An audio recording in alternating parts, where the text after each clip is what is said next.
It's showtime, ladies and dudes. I'm gonna do another top 6 list for all of you. Since I already did my top 5 list of which one of these Liam Neeson films that I don't want to rewatch again for the rest of my life, I'm gonna do a top 6 list that featured so many good Liam Neeson films that I do want to rewatch again. And these films deserves to be the best of the best. That's for sure. Well, anyway, hi ladies and dudes. This is Rebecca Lynn Barkley, aka Boobop187. This is my review for today.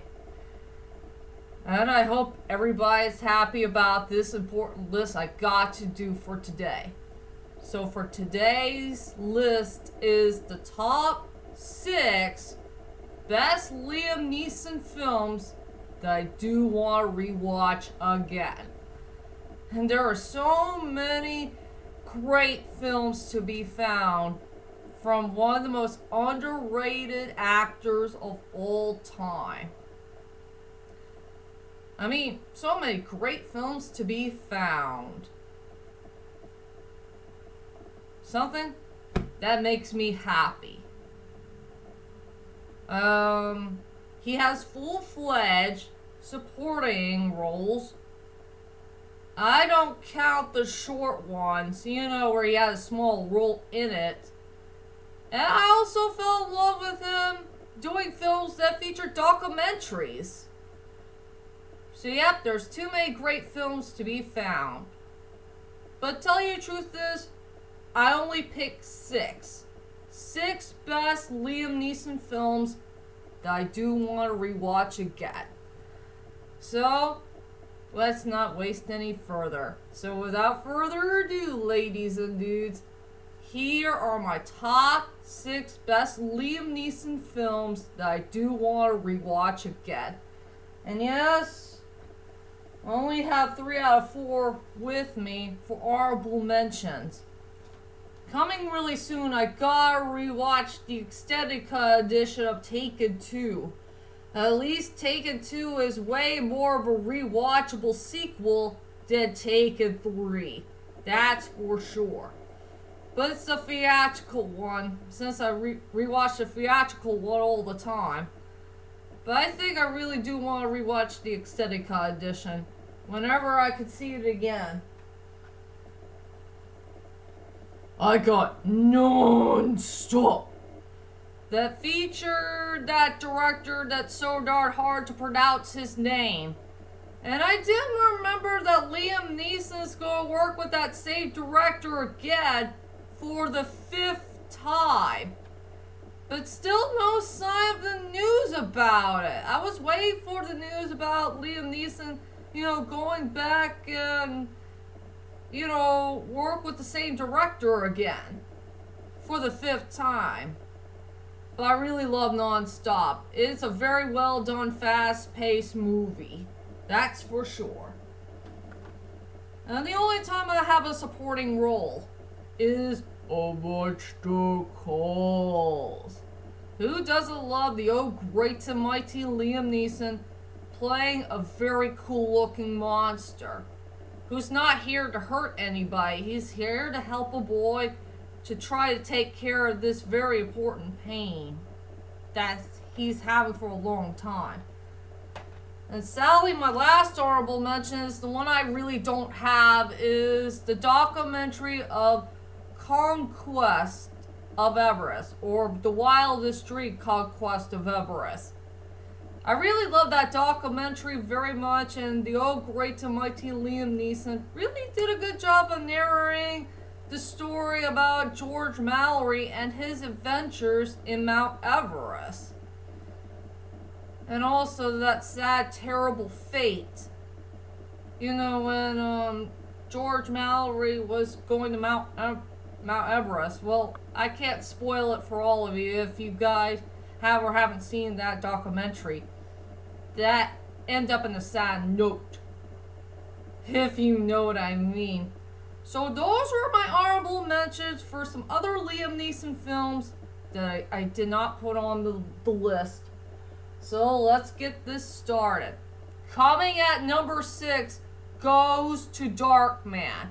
I will say Darkman is one of my favorite monster movies of all time. I think one of the best monster movies I ever watched. I know everybody likes Dracula, Frankenstein, werewolf, mummy, whatever. But I think Darkman deserves to be the next best monster for Monsterverse history. I mean, Liam Neeson did a pretty good job playing a great comedy relief monster who likes to disguise himself as other people.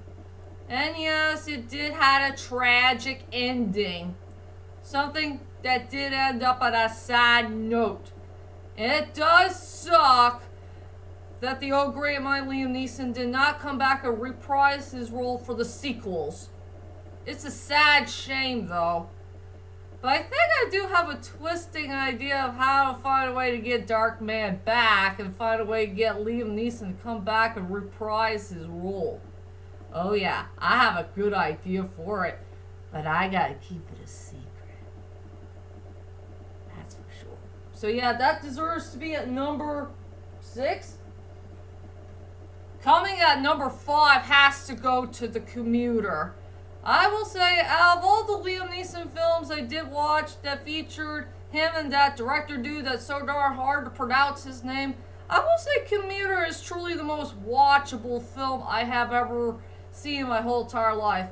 I mean, the storyline was pretty darn interesting, and it has good likable characters, and this is a refixing movie of third person. After all, this movie did fix a whole lot of major problems that I found with that terrible movie of hell. And I really love Liam Neeson playing this Michael. This Michael is so darn likable, and my most favorite part about this film is where he faced that guitar player. And I love the part where he did break that guitar in 2 pieces. One of the best action scenes I have ever loved from this underrated film. What else I could say? That deserves to be at number 5. Coming at number 4 goes to A Walk Among the Tombstones. I freaking love this film to death. And there's only one reason why I really want to rewatch this movie again, is because of the cinematography. The cinematography really did blow me away for this film from start to finish. I mean, whoever that cinematography person is, that person did a really good job. I mean, that cinematography is really darn memorable for me. Oh yeah, I gotta let you know one important thing about those villains. I don't think those villains are gay. I really don't think so, ladies and dudes. I did not see them kissing each other on lips or hold hands. No, they're just doing their job. You know, kidnapping the women and sexually harassing them and tear their lives apart. If you know what I mean. And yeah, Matthew Scudder is one of the most sexy Liam Neeson characters I have ever seen in my whole entire life. He is very darn sexy in this movie. That's for sure. And that's the reason why it deserves to be at number 4. Coming at number 3 goes to Honest Thief. Yes, I did rewatch this movie a couple of times this year. And this movie really did blow me away from start to finish. I will say the best part I love about this movie is the story about humanity. And we do need a movie that features humanity in it. And you gotta feel so sorry for a couple of good characters here and there. The 2 best characters who did bring humanity in the story are those 2 FBI dudes. One who has a strong connection to that sweet little dog, while the other is a guy who has a wife and 2 boys. I mean, they did show a whole lot of humanity into that story. And yes, this storyline was pretty well fast-paced too. And also the refixing story of Taken 3. There's a whole lot of stuff that this movie did fix that came from our least favorite Taken film. And yeah, another good positive thing I care about for this movie is the old great and mighty Liam Neeson did play a really good character who's trying to do the rightful thing. And he did a whole lot of rightful things in this movie that all of us will be so darn surprised of. So yep, this film deserves to be at number 3. Surprisingly, at number 2 goes to The Grey. I know. Why the heck did you put this movie at number 2 and not any other films that the old great my Liam Neeson did that will not feature a terrible ending? Well, yeah, it is true that The Grey did have the worst ending ever in movie history, but it did not stop to become one of the best Liam Neeson films of all time that is very darn watchable. And yes, I did watch this film so many times here and there from a long time ago. I mean, this is a very watchable film. And I think one of the things that will blow me away about this movie is truly the near ending. The near ending is my most favorite part about this movie that I love the best. I mean, John Aquay is such a great character. And I really like the part where he had no dialogue when he decided to put a memorial for all the dudes who died during the harsh, cold winter time. Oh yeah, before I head on to the number 1 spot, I found a very good, interesting, fun fact you should know about The Grey. Something we did not know of. Remember the name John that Liam Neeson played? John is truly the old great and mighty Liam Neeson's first name. Did anybody notice that? So that means the old great and mighty Liam Neeson had played a character that was based by his real first name. Nobody never saw that coming. Oh yeah, another thing is, I wish The Grey should have deserved to be an Oscar-worthy film. Way better than the Schindler's List. That's for sure. We gotta feel sorry for this movie for not getting a chance to become an Oscar-worthy film. Well, if the ending hadn't messed up, none of this will ever happen. If you know what I mean. So The Grey deserves to be at number 2.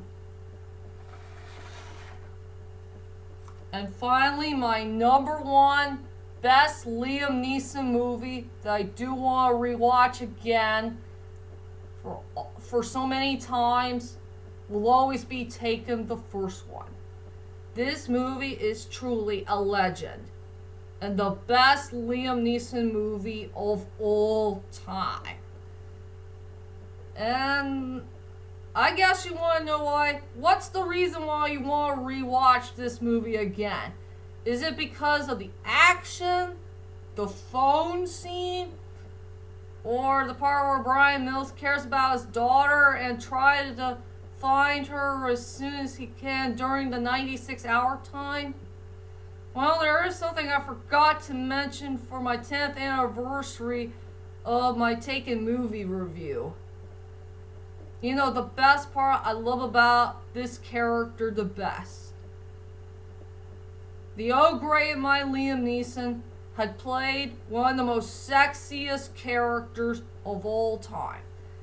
And I mean, Brian Mills is a very, very sexy character. I mean, he had a whole lot of sex appeal in his performance.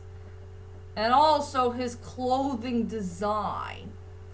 I really love him wearing that gorgeous looking suit without a tie and also that sexy leather jacket. Oh yeah, if taking through the redo story ever been, refresh and renew again, I gotta find a way to bring the sexiness back in this very important character. I got a whole ton of ideas for the old great my Liam Neeson. If he ever want to come back and reprise his role for Brian Mills in a 2D hand-drawn animation film, I got some good ideas for it, that's for sure. And that's why Taken deserves to be the #1 best Liam Neeson film that I do want to rewatch again. And those were my top 6 best Liam Neeson films that I do want to rewatch again. So tell me, ladies and dudes, which one of these Liam Neeson films that is really, really good to you that you do want to rewatch over and over and over again, and you can't stop watching it? For old time's sakes, I guess. Well, whichever it is, leave a comment there and let me know. And join me next time for more videos to come in the later on future, if you know what I mean. So, I'll see you guys later, and sayonara.